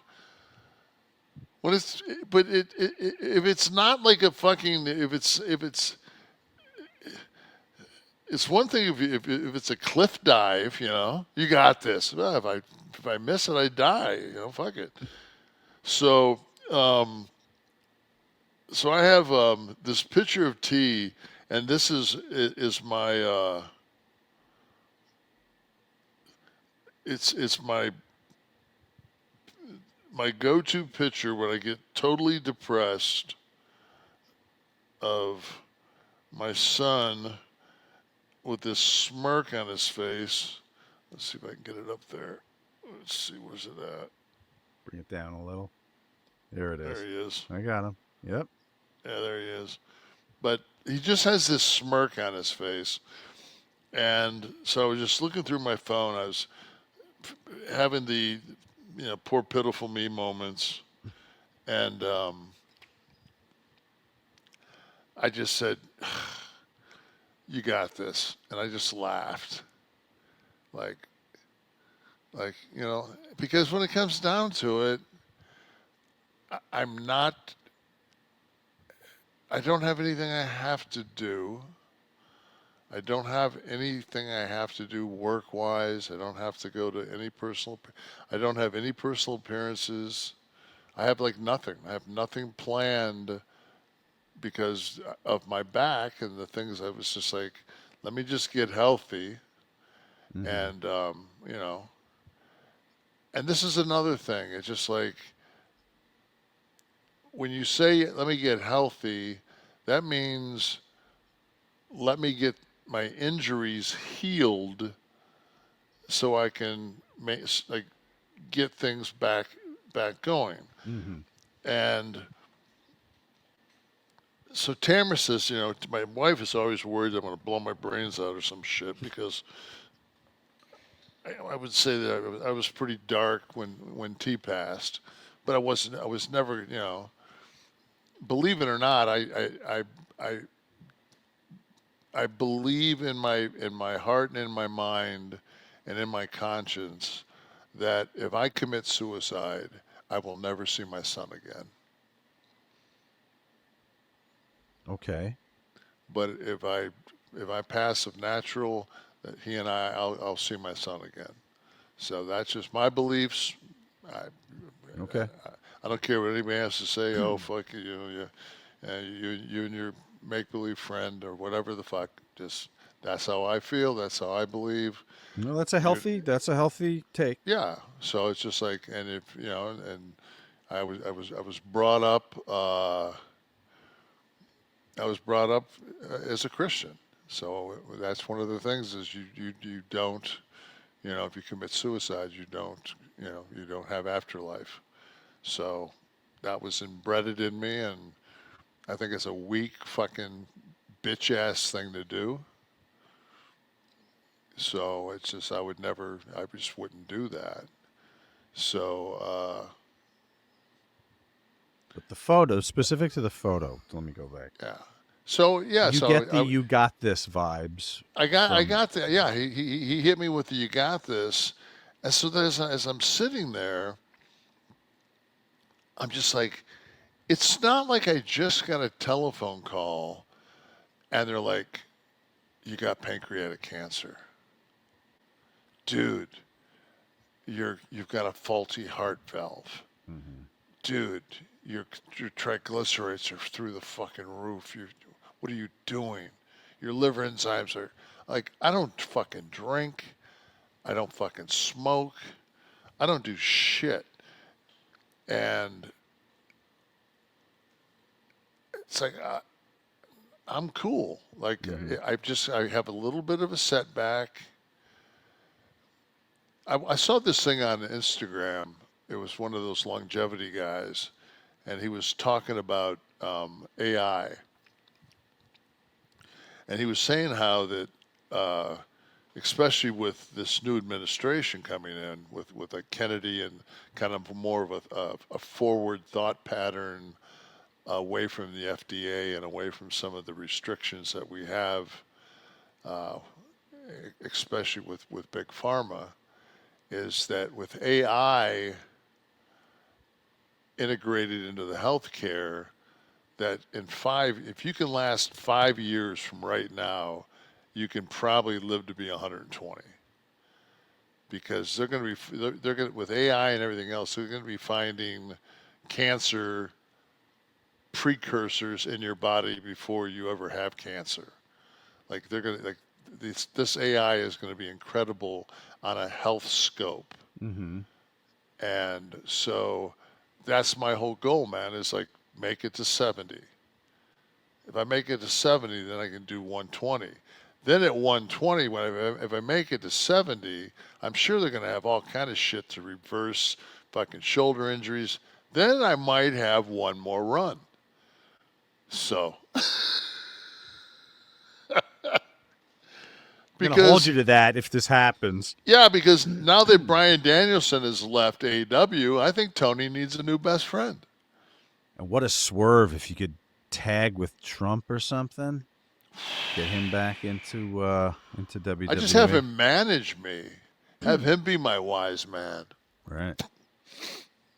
How about, speaking of wise men, how about a little Florida man? How about a little Florida man? How about if my finish is the tariff? How about if what? My finish is the tariff. Oh, and what would it be? It would be your seventh move, by the way. You'd need a Chinese partner and a Mexican partner to be in the ring with you for this. Or we could always rehash that never-ending battle between the U.S. and Canada. The trade war with Canada? Yeah, that trade war with Canada. Have you ever seen some of the clips of these couples that go to like the equivalent of a Canadian Costco, and they like have fryer parts that are like in a container, and they're like fucking $200 for this package of like the food is, granted their money is monopoly money, but I mean their fucking food is so astronomically expensive, and they don't make more than us. It's not like they're like it's not like they make, like their average salary is $300K, and it's just at 60%. You know, their dollars were 60%. It's like they make $50,000. Their money's, and their fucking real estate is still through the fucking roof. Like Vancouver real estate will fucking give Beverly Hills real estate a run. Really? Okay. Oh, it's unbelievable. So enough about our friends in Canada. How about a little Florida man, Jersey guy? This segment today brought to you. But Kevin's on a roll, by the way, with his record. He's certainly redeemed himself. This high spot of the show is brought to you by our friends Mickey, Ray Sinatra, and Courtney and their Get Blitzed Lit Aid. Talked to Mickey a little today over the text, getting very close to finalizing the can One run. of the reasons I'm not smoking. Yes, very good. Yes. I think they're waiting for some new FDA verbiage to go on the can, from what I understand. And Seriously? Then the production line is off and running. But what we're talking about right now, nano-infused Delta-9 THC sip and syrup. Everyone's tried it. The Delta-9 sip and syrup. This is super potent stuff like THC on steroids. It's a syrup. You mix it in any beverage like a tea or a white soda, and with as little as a teaspoon. It's a fast onset, 5 to 15 minutes, okay? Nano-infused means it goes right to the bloodstream, bypassing the breakdown in the liver. Works like alcohol. If you're in Maryland, you can visit a Stay Lit smoke shop, but for the rest of us, it's legal to ship right from the Get Blitzed website to all 50 states without a med card, as long as you're over 21. And right now, you can save 15% by entering the code Kliq, K-L-I-Q, at checkout. Go to get-blitzed.com. That's get-blitzed.com to try the Delta-9 sip and syrup. And if you want one of these limited edition cans while they last, the first run, the test run, which was with our old logo, it'll be a collector's item someday. If you order 2 bottles or more of the sip and syrup, you'll get one of the limited edition Kliq This pre-sale giveaways, okay, of the THC Lit Aid Seltzer. For orders over $200, you're getting both cans, one of each flavor, Sean's Blue Raz and Kev's Key Lime. Be sure to specify if you're only going to get the one can at the checkout in the notes, if you want Kev's Key Lime or Sean's Blue Raz Lemonade. Go there right now to get-blitzed.com. Don't forget the promo code KLIQ. Thank you, Courtney and Mickey, for your hard work, continuing to help everybody get their blitz on. All right, 2 headlines, one a Florida man, one a Jersey guy. First headline, cops trounce surfer for not displaying beach badge. And man pretending to be Elon Musk scammed an elderly woman out of $250,000. This is pretty much a no-brainer. I don't think they surf in Jersey too much, so I'm going to say surfer is the Florida guy and Elon Musk is Jersey.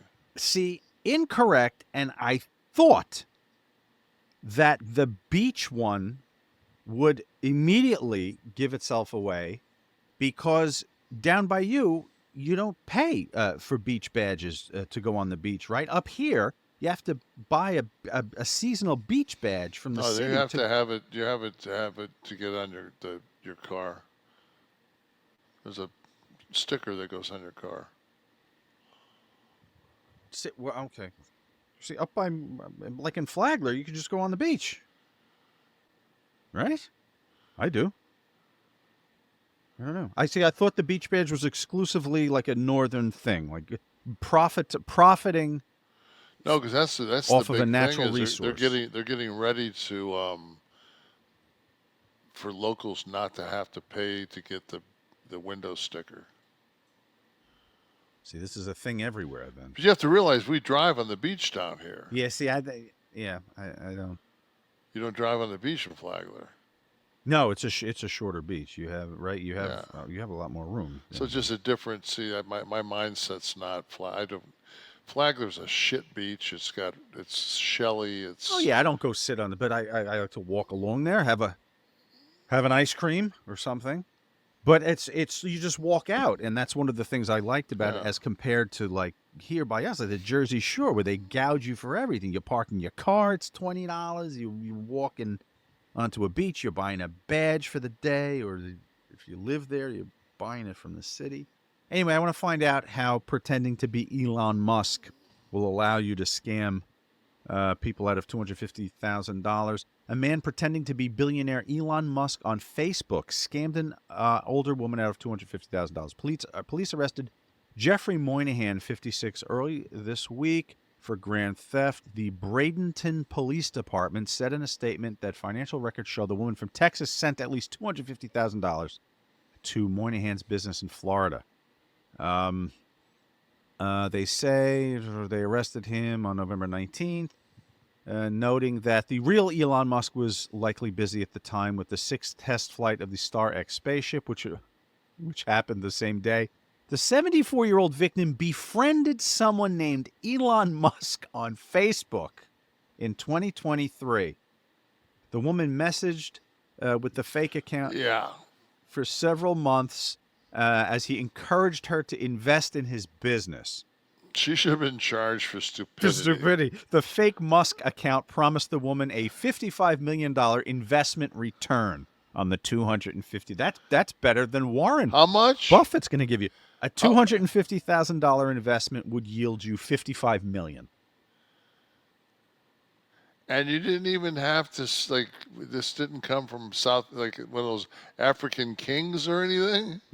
Here's the best part of it, Kev. You ready?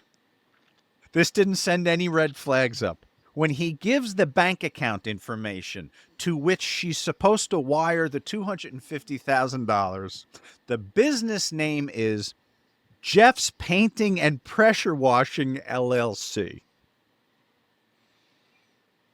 I could see how that might be SpaceX. He's still got some explaining to do to the IRS when that 250 wire comes through. It was a big job. He pressure washed Daytona Florida. Beach. Yeah. Tremendous, Bubba. I shot a little Mando in the car before I walked up here. Good. We're back, and Kev's talking about that he hit himself with a little Mando on the way up. Actually, the one you have in your hand there, the orange. The spray, right? Love this. If nobody knows what we're talking about, you haven't been listening to the show, for God's sakes. If your balls stink, then you know what we're talking about. Or you should know what we're talking about anyway. And we're talking about MANDO. I personally love this line because of all the options. If you like stick deodorant, it's right here. And it's whole body deodorant. You can use this everywhere. But you may not want to use it. You might want, what I do is I keep the stick for the pits, and then everything else, guys. This is a 360-degree sprayer here. You can get everything right underneath the pits, the body, all of it, and you can turn and manipulate your arm in any direction. I'm doing a. It smells tremendous. I'm doing a demonstration for the camera here. It's created by a doctor who saw firsthand how normal BO was being misdiagnosed and mistreated. Okay, it's clinically proven to block odor all day and control odor for up to 72 hours. You got the solid deodorant stick formulated and powered by the mandelic acid, by the way, to stop odor before it starts, and the spray deodorant, which is aluminum-free, by the way, and perfect to get into all the hard-to-reach places like I just demonstrated. You can choose from a variety of fresh scents like bourbon leather, clover woods, Mount Fuji, Pro Sport. And guys, it's clinically proven to control odor better than a shower or soap alone. 12 hours after a shower, the odor is still like a 5 out of 10. 0 out of 10 with MANDO. Okay, guys, the starter pack is perfect for new customers. If you are new to MANDO, grab the starter pack, and we're going to give you a tremendous discount. On a 2, you're going to get the solid stick deodorant, the cream tube deodorant, 2 free products of your choice like a mini body wash or deodorant wipes, and free shipping. As a special offer, you're going to get $5 off the starter pack with our exclusive code, Kliq, Kliq, and that equates to over 40% off your starter pack. So use code KLIQ at shopmando.com. That's SHOPMANDO.com. Please support the show. Tell them we sent you and get your discount using the code KLIQ. Smell fresher, stay drier, boost your confidence from head to toe with MANDO. And that brings us to Ask Nash, hashtag Ask Nash. You can tell it's that time of the night. I'm tripping over my tongue. Let's start with the live audience tonight, Steve. Who do we have here as part of our Kliq This TV audience? The live audience. Ace Ramon, random question. Anyone else likely to randomly moon their spouse? I guess, Ace, this is something you partake in? Your wife? I walk around the house naked all the time. Right, it's the 24/7 moon in the Nash home. Yeah, that's why people don't allow people in my house. You'd have to actually cover. Must have been really charming when the police knocked on your door that time. Did you put something on at least? No, I walked outside because I was pissed. Who else in the house here? Ivan Garcia. There was a time Nash did commentary and said it was a cold day in hell, referring to The Undertaker. They put you on a headset for The Undertaker? I don't know. For an Undertaker match? Clearly wasn't memorable, Ivan. He's blocked out that, among other things, in the business. Oh, God, you have to realize, man, you 330 days a year doing something. It's just like, remember that one time when I handed you that red wrench? No, I don't. You remember the episode of Saturday Night Live when Shatner was on and he was playing himself at a convention and fans would ask him, you know, in episode 212 or something? He's like, no idea. Yeah. And everybody gets pissed off at him. The P has written in, says, hey, Kev, when you beat Backlund in 94 for the WWF title, was squashing him always the plan? Was there heat on you after, and did the two of you have rematches around the circuit? You guys are the king of the mountain when it comes to what you do. Keep going. Thank you. We had rematches. That was the one I've told the story where Backlund called the sunset flip, and I sunset flipped him, and fucking Mark said he was going to hit the ring next time. Bob and I were like fucking oil and water when it came time to have a match. And Vince knew that, and Vince wanted to get the belt off of him, and he knew the best way to do it was in 8 seconds. Mm-hmm. So. Blue Elvis, were you really buzzed during that episode of Thunder in 99 when you joined the broadcast team? During Larry Z's Let Me See the Water, I'll Buy the Water. P.S. How's Larry? Last I heard, Larry's good. Fuck, I was whacked half the time I was there. Me and Scott always would, and Kiddo would smoke, smoke early. And then Hulk always had the Miller Lights on ice, so. I believe the quote was, what's better than being able to smoke a joint, go out to the ring, and just listen to Hulk talk for 15 minutes and go back home and go back to the locker room? And like them hand you a NWO shirt, go out to the fucking ring, come back, take it off, throw it in the trash, put your T-shirt on that you had, and go back to the hotel bar. Right. It's called a night's work. God, life was good. How about from the house? Let's get some folks here, Steve. That's why I'm so beat up. Ace Ramon. All that fucking idle standing. Right. When you came back in 2003, was there ever an idea to bring back Scott and Shawn to have Evolution versus the Kliq? No. The answer is no. Anyone else? When I came back in 2003 with that, I came back with Scott. I didn't come back after that until, like 11 or something like that. All right, anyone else? Is that it? I got something I wanted to read. Please do. You could be the This is final from question. this is from Ralph Nader. Lots of voters went for Trump because their number one issue was high prices. Do they think Trump's GOP is going to enact price controls over corporations? These voters blame the Biden administration. Last I heard, it was private enterprises that rented apartments, sold food in supermarkets, billed for high medical costs, charged outrageous interest rates on consumer debt, sold cars, gasoline, and very pricey auto insurance.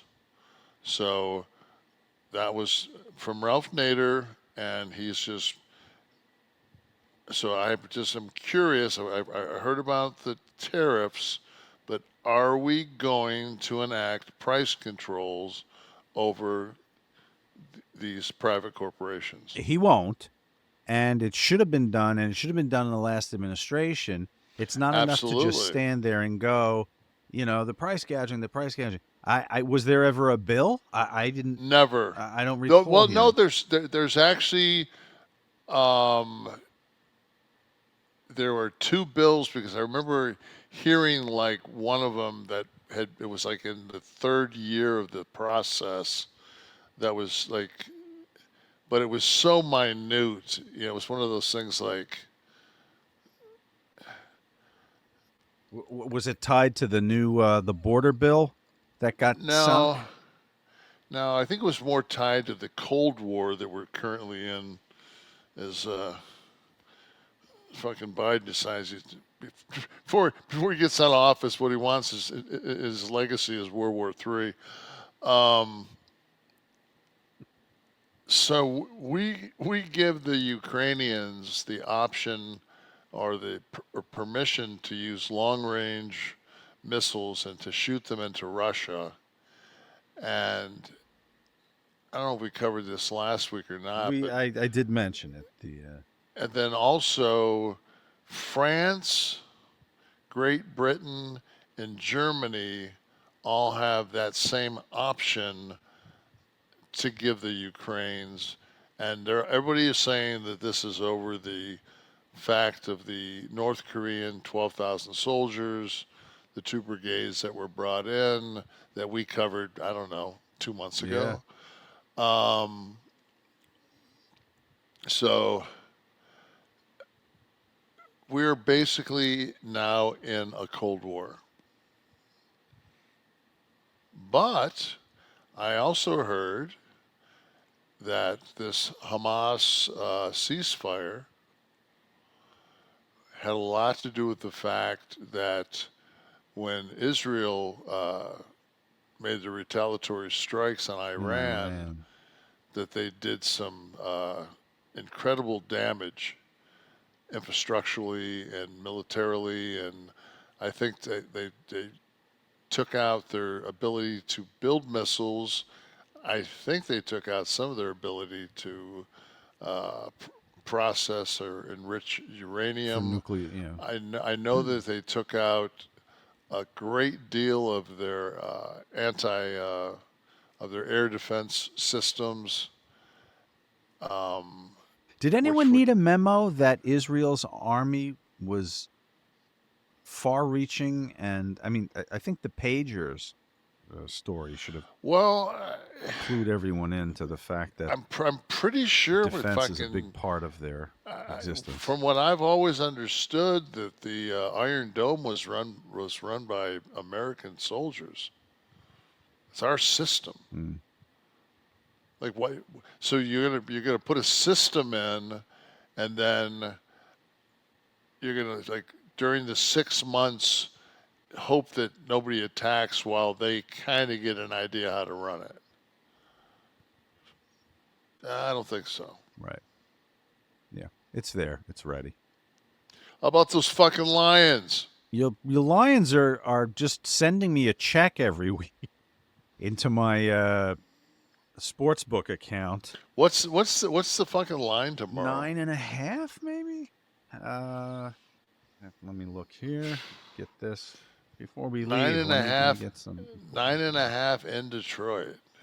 Let me confirm that.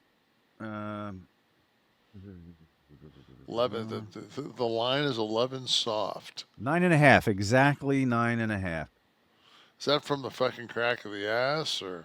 And Dallas giving points. Could only be playing the Giants if Dallas is giving points tomorrow.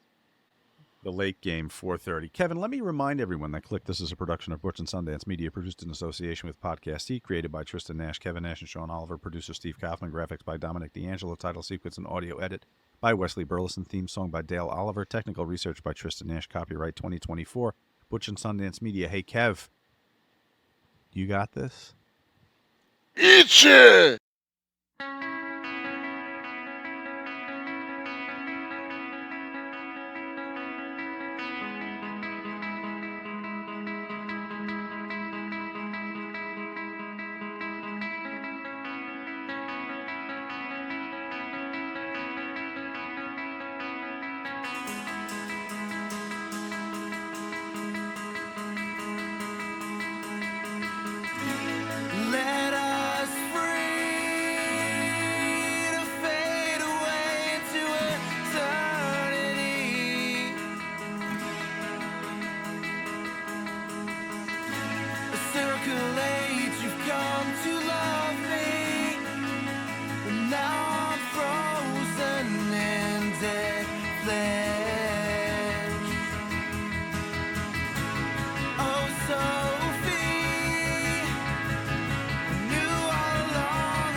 Customer service never answers the thing.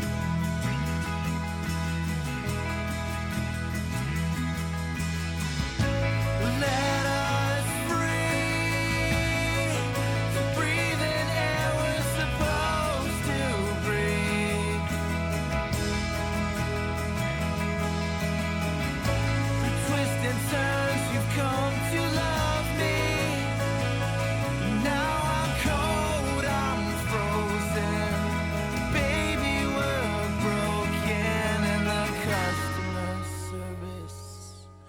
Never answers a thing.